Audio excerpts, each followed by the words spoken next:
Hey guys, welcome to the Liberal Hivemind, a channel solely focused on exposing the abundant hypocrisy of the left. Although I guess this week, the abundant ridiculousness and craziness of Nancy Pelosi. You know, usually it'll be a week or two where I just don't cover Nancy Pelosi whatsoever. She's not really out in the media. And then she does her little media tour. And whenever this happens, I'm stuck making a Nancy Pelosi video almost on a daily basis. She just won't stop. And you know, President Donald Trump coined the term Crazy Nancy. And every single day, every single time Nancy Pelosi comes out into the public, she proves the president right. She is, in fact, Crazy Nancy, the most unhinged Trump derangement syndrome patient in Washington. I mean, maybe Maxine Waters gets close, but with some of the things that Nancy is saying, I don't know. I'm not exactly sure. Nancy has completely lost it under the Trump administration. She has become vindictive, spiteful, playing political games, trying to get cheap wins against the president and go after him in a ridiculous manner instead of working for the American people. It's as plain as day, and it gets even more clear each and every single time Nancy Pelosi opens her mouth during a public event, and this one has got to be the worst. So I gotta show you guys exactly what she said. It's completely ridiculous. It's despicable. It has absolutely no place in Washington, and please keep in mind, your taxpayer dollars pay for this. They pay for Nancy Pelosi's petty partisan games instead of paying for what you deserve, which is good governance. So we gotta expose this whole thing, friends, but before we do, please make sure to leave a like, a comment, subscribe, share the video as much as possible. We are still shadow banned by the YouTube algorithm, hidden from non-subscribed viewers. And with that out of the way, let's roll the tape. Alright, so check out what Nancy said. Here's the headline. Nancy Pelosi ready to pull Trump out of the White House, quote, by his hair. And so you think that's bad. That's not even the full quote. Wait till you see this. House Speaker Nancy Pelosi voiced her frustration with President Donald Trump during meetings with her leadership team over the weekend. And are you ready? I'm counting down the hours till he's gone. I plan to pull him out of there by his hair, his little hands, and his feet, Pelosi said, according to Politico's story published Tuesday. Pelosi made her remarks as Democrats and Republicans negotiated a massive $2.3 trillion coup for relief and government funding bill over the weekend. She's completely lost the plot, folks. She has completely lost the plot. Remember the last time when she attacked the president over his weight? When she called the president morbidly obese? During the president's State of the Union address back in 2019, which most Americans really found inspiring and liked, Nancy Pelosi behind the president rips up his speech. Nancy Pelosi refusing to even speak with the president for over a year. This is not governance. This is not government working in a bipartisan manner to make sure that the American people are served properly. This is Nancy Pelosi in her petty, almost high school drama BS, acting like a complete child. And not even a child, because I'd expect more from a kid. Usually kids have a pretty decent moral compass and are much less susceptible to corruption. If you ask a little kid, hey, what's a governor supposed to do? What's a president supposed to do? What are the people around the president supposed to do? A kid will tell you, work for the American people. Work together to get things done. Kids understand this from a fundamental baseline way, based on natural human virtue. Corrupt, crooked establishment politicians, on the other hand, apparently don't understand it, even after decades in office. And really, that's the key. It's all about the establishment. You might be thinking it's partisan in the sense of party politics, and Nancy just can't stand Republicans. But it's not. It's about the establishment versus the president who's gone after them at every point in turn. Keep in mind, in Nancy Pelosi, that's the same Nancy who was buddy-buddy with George Bush, who stood idly by after 9/11 as George Bush, Congress, pretty much all of government, actively defied the Constitution in a mass wiretap and surveillance scheme from the NSA. And Nancy just won't stop. She won't stop in her personal vindictive attacks on the president. You think that quote's bad? Well, it's bad, and it's probably worse than the next one I'm going to show you. But listen to another awful claim from Nancy Pelosi at her most recent press conference. Given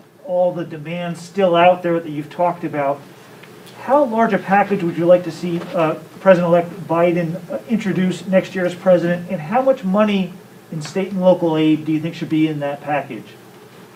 Well, we'll make a judgment all the time about what the needs are.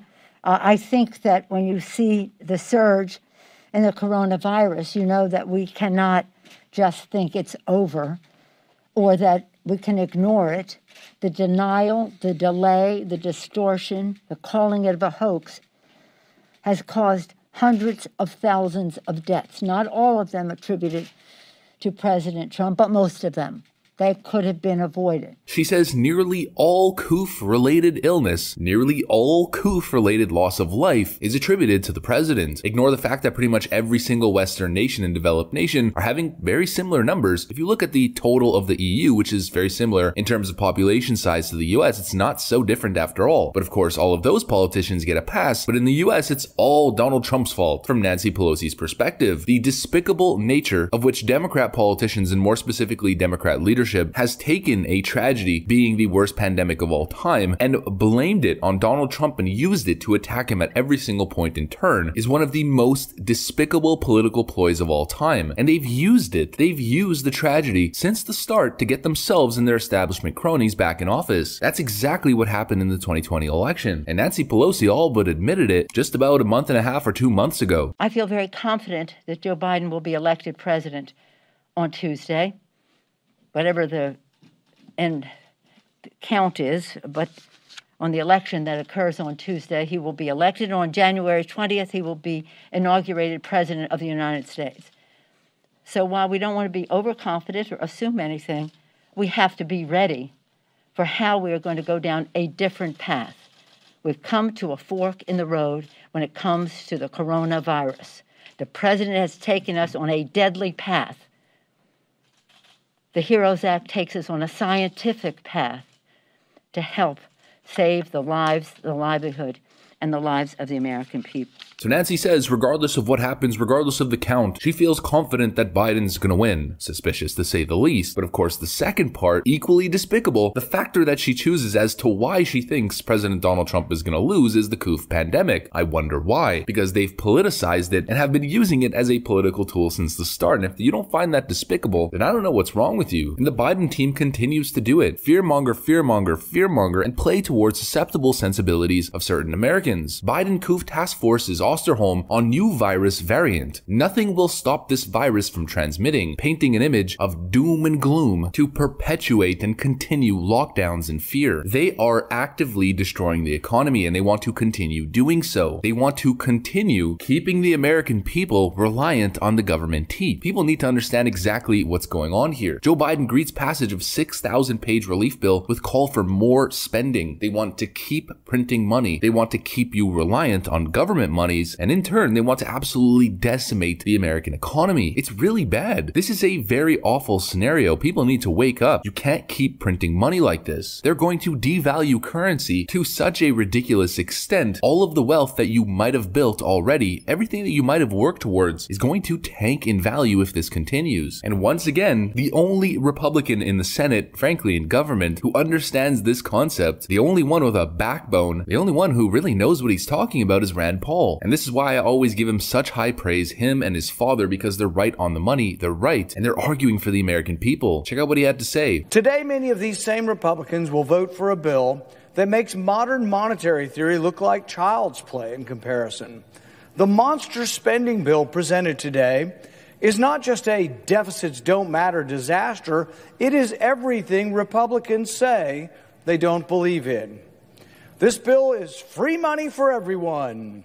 Proponents don't care if you're fully employed or own your own house or own your own business. Free money for everyone, they cry. And yet, if free money were the answer, if money really grew on trees, why not give more free money? Why not give it out all the time? Why stop at $600 a person? Why not $1,000? Why not $2,000? Maybe these new free money Republicans should join the Everybody Gets a Guaranteed Income caucus. Why not $20,000 a year for everybody? Why not $30,000? If we can print up money with impunity, why not do it? The Treasury can just keep printing the money. That is, until someone points out that the emperor has no clothes and that the dollar no longer has value. And this is what him and his father have been saying for years. And it's probably the reason why his father was so inspirational for me and got me into politics when I was like 13, 14 years old in the first place. And his father's also been right on pretty much every single economic crisis that's decimated the working and middle class. Wake up, people. The elites are taking you for a ride. And if this continues in the way that it's going to be pretty much exactly what everyone's already claiming it will be. It's going to be a nightmare scenario of the greatest wealth transfer in history towards the billionaire and elite class, much worse than it already is. And I'd just like to point out the hypocrisy of all you Bernie bros and all of you leftist dorks who are constantly fighting this battle against the billionaire class, when you guys are actively the sheeple, the useful idiots for the elites to buy out all of your assets, inflate your currency, make your money worthless, and essentially become global oligarchs. You're pawns in the global elitist game. There's a reason why all of these billionaires in the billionaire class and these corporate oligarchs all voted for Joe Biden. And it's not because they're woke and pushing for some sort of communist reimagining of society. You're being swindled and it's time to wake up. But that's the video that I got for you. Hopefully you enjoyed it. If you did, please make sure to leave a like, a comment, subscribe, share the video as much as possible. We are still shadow banned by the YouTube algorithm, hidden from non-subscribed viewers. Now I gotta get back to work because there's a whole lot of hypocrisy that must be exposed on a daily basis. So I'm gonna get to that. I want to thank you for watching and I'll see you on the next one.